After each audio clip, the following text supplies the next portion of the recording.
All right, and we are back here on the GSMC Football Podcast. And for the second part of the show, we are now going to talk about the MLB Power Rankings that I saw on CBS. Because I figured, like, with the Ohtani move and the Soto move, there had to be, you know, there really no sites were like doing them. Because like for me, I like to at least like go through a list and then kind of like compare it to what I think. So CBS did come out with one a couple days ago, well, 4 days ago. So I'll go through it, give you my thoughts on it, and that'll be the second part of the show here. So I'm just gonna try to move a little bit closer to the mic. So starting at number 30, there's really no surprise. It's the Oakland A's. Um, 50 and 112 on the season last year. Not very good. Not very good. And they'll be moving to Vegas, obviously. We talked about that. So, but yeah, they not good. Rockies 59 and 103 at 29. Like, when are the Rockies going to be good? You know, I mean, like, and it's funny because people talk about that head scratching move where they signed Chris Bryant. I mean, they're not a good team. The White Sox, they got a 28. They've talked about them moving pieces. Dylan Cease has been a guy that's been a part of trade talks. I think Eloy Jimenez as well. So I mean, we'll see what the White Sox end up doing, but yeah, I mean, this is a team that was like the favorite to win the division the last couple of seasons, and just hasn't been the case. It was the Guardians, now it's the Twins that won. Yeah, it's just not good. 27, you got the Nationals. A team that's still in rebuild. You know, they're at 27. 26 is the Royals. I mean, 56 wins on the season last year. They've signed a couple of free agents, pitchers at least. I know they signed reliever Will Smith, so I don't know. I mean, I don't know what they're going to be, but they got some young players there. But yeah, I don't know when the Royals are going to be good again. They had the Angels at 25. I mean, now with Ohtani out of the picture, I mean, what is this team going to look like next year? I think they're looking for pitching, but it's just, I don't know. I feel like you just got to tear it down, trade Mike Trout, because the team's just not going to be good. I mean, his whole career is going to be wasted. Now, again, he did sign that deal.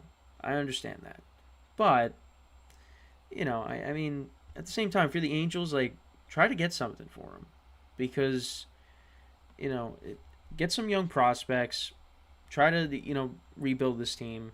But again, Angel fans probably don't have any faith in this team to rebuild it the proper way. So I don't know. 24, you got the Pirates. They did get off to a good start last year, so maybe this year they can maintain that. They ended up going 76 and 86 on the season, so we'll see. The Tigers, I mean, this is going to be now the post Miguel Cabrera era. They got some good players on their team. They're still a team that's, maybe, some years away from, being, a better team to be a contender or a playoff contender at least. But we'll see. Giants, they got a 22. They signed the Korean baseball player Jung-Hoo Lee. So that was kind of like their big move of the offseason. They're also looking into bringing Matt Chapman. I saw that. The connection between him and Bob Melvin, because they were together in Oakland. So maybe that ends up being a fit. But yeah, I mean, the Giants, they have actually they posted on social media the anniversary of last year. When they signed Correa to that contract, and obviously we know that ended up not getting finalized. That was such a with Correa, that was such a weird thing because he signed with the Mets, then he signed with the Giants, and then he just ended up going back to the Twins. So, but yeah, so he's at 22 for the Giants. 21, the Marlins. This was a playoff team last year, or this year, This year's almost over, but I liked what they were able to do, especially at the deadline too. Getting Jake Berger, who ended up being a good fit with them. So we'll see what happens. I mean, Alcantara, their best pitcher, had a down year. The Marlins. Let's see what they could do this year. Can they improve on last year? That remains to be seen. You got the Guardians at 20. They finished 10 games under 500. I mean, you see Shane Bieber's a part of trade rumors. So we'll see what they end up doing. Obviously, Terry Francona retiring. New manager there. Again, I mean, they're in a weak division, so I mean, anything is possible. So, but yeah, they're at 20. The Red Sox at 19. I mean, let's see what they end up doing. I mean, they haven't really. They traded for outfielder Tyler O'Neill from the Cardinals, but they traded for Dugo. Well, that was replaced for Dugo. But yeah, I don't know what the Red Sox are gonna do. I honestly have no idea. I just it remains to be seen. But they got rid of Heim Bloom, which a lot of Red Sox fans were really happy about. So we'll see what they if they do anything major, but doesn't really seem like it because they got holes on that team. Cardinals are at 18. Obviously, they signed Sonny Gray to a contract. They did sign a couple of pitchers along with him. They brought back Lance Lynn. They brought back Kyle Gibson. So, I mean, the rotation should be at least better, even though Lance Lynn, hasn't been good recently. Did not pitch well in the playoffs, that's for sure. So, I mean, at least with Sonny Gray at the top of the rotation, you at least have, a number one starter. And you figure with Goldschmidt, with Arenado, maybe the team is better. And again, both Central divisions are pretty weak divisions. So, they got the Mets at 17. Yeah, I don't know what the Mets are doing. Are they kind of just, going to wait till next year to spend money? I mean, let's see if they get Yamamoto, but right now it doesn't seem like that. Here in New York, I mean, some people are like, oh yeah, the Mets are still in on it, but then you see other things and they're like, yeah, it seems like there's two teams that are the favorites to get him. Obviously, one of them we talked about, the Dodgers. So I don't really know what the situation is with that, but they got him at 17. The Reds at 16. They signed Candelario, Nick Martinez, Emilio Pagan. So they've improved the team. And they were a team that surprised some people with what they were able to do last year. So let's see if they can build off of that. The Cubs bringing in Craig Counsell to be their manager. We'll see when we'll talk about him in the next segment. Cody Bellinger, what ends up, happening there. Do they bring him back? And they had a disappointing end to their season, so they're going to want to, avoid that. Padres at 14. Obviously, they traded Soto, but you still got Machado there, Bogarts, Tatis. So, I mean, they still got a good lineup. They're going to lose Hader as well. And we'll see where Snell ends up signing.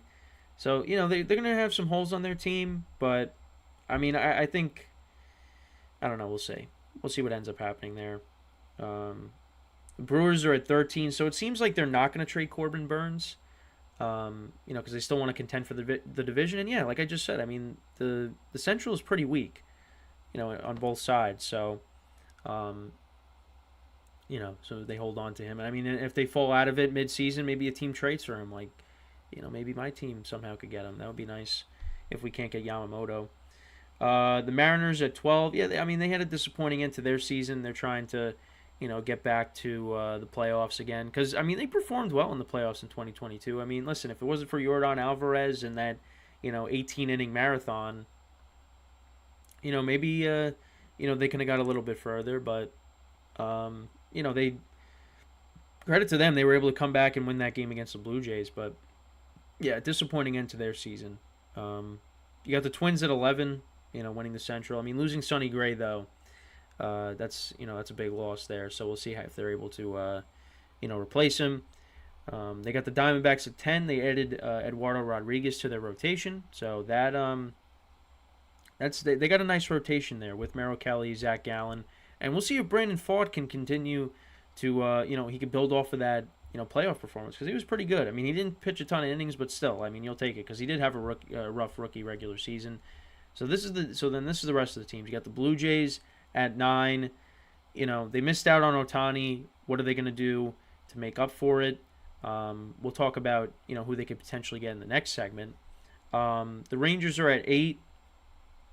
World Series. I mean, I feel like the Rangers got disrespected a little bit, being put down at 8 on this list. I feel like they should be higher. They should be above the Rays. I feel like the Rays are kind of, you know what?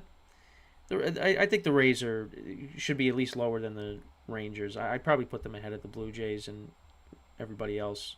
Because, I mean, the Rangers, wiped the floor with them in the playoffs.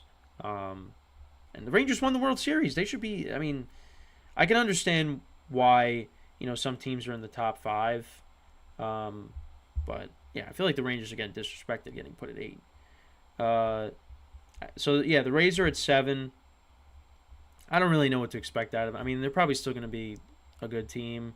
But, yeah, it's just weird. Like, they trade Glass now. So, I mean, we'll see what ends up happening with them. But, and obviously, the situation with Wander Franco. Yeah, I mean, but they'll find replacements and they'll win their 90 games most likely because that's what they do. But then they're not going to do anything in the playoffs and that's what happens. At 6 you got the Orioles. They obviously they're going to be without their all-star closer Felix Bautista. So that's kind of that's a big loss there. But they did replace him with Craig Kimbrell. And listen, Kimbrell can still be good, but he is wildly inconsistent. So that is just something to think about because you saw that in the playoffs. But yeah, so the Orioles are at 6, and then the top 5 is the Phillies. Obviously they had a disappointing end to their season. They were hoping to get back to the World Series, and the Diamondbacks prevented them from doing that. But they'll be right back there this year, next year, with their lineup and their pitching, bringing back Nola on that. I think it was a 7-year deal. So the top 4 is got the Yankees at 4. Yankees jumped up 11 spots on these power rankings. I mean, I can't disagree, but I don't know. I feel like we're kind of jumping it a little bit because listen, you had Soto, which is great, but at the same time, it's like you still have a lot of the players from last year. Like you have Rizzo, who was one of the worst hitters in baseball last year. Now, again, I think that has a lot to do with the concussion. So I think he's going to be better next year. I keep saying this year, next year. LeMahieu, he got better he was better in the second half, but still not great. And Giancarlo Stanton, I mean, who knows what's going to happen with him? The Yankees still have some holes on this team. Like we'll see, the bullpen is going to be different next year because you don't have Michael King. They did make the trade with the Dodgers. They acquired some players. They traded one of their prospects, Trey Sweeney. They got a relief pitcher and another infielder as well. I think he was like top 10 prospect for the Dodgers, I want to say.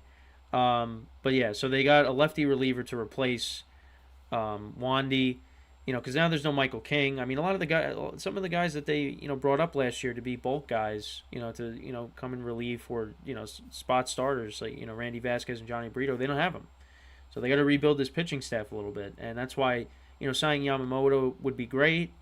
So we'll wait and see, but Yankees still got some holes on this team. However, they have a lot more left-handed bats than they had a couple weeks ago, which is great. So they actually have the Dodgers at 3. So they got the Astros at 2 and the Braves at 1. Can't really disagree with it because the Braves, I think, collectively still have a better lineup than the Dodgers. But listen, the Dodgers got Freeman, they got Betts, and now Ohtani. I mean, that's going to get a lot of run production there. But Braves lineup from top to bottom you would say, is probably the deeper lineup than the Dodgers do. And the Astros are at 2. Listen, the Astros are still going to be a very good team this year. It was interesting because I saw a bunch of headlines about, could they trade Bregman and Framber Valdez? I'm like, really? Are they even considering that? But yeah, so those are the power rankings that I just wanted to talk about. So before we go into our next break, I just want to remind you guys to tip or donate and get your comments recognized. Make sure to go to the following link. That is streamelements.com/gsmcsportsnetwork./tip. Again, that really helps the show, makes the show more interactive between myself, the host, and you guys, the viewers. Again, that is streamelements.com/gsmcsportsnetwork./tip. And as always, it is displayed on the ticker on the bottom of the show segment down below. So, we're going to take our second break. When we come back, we're going to discuss Cody Bellinger and what's the recent news surrounding him. So, stick around, and we'll be right back here on the GSMC Baseball Podcast.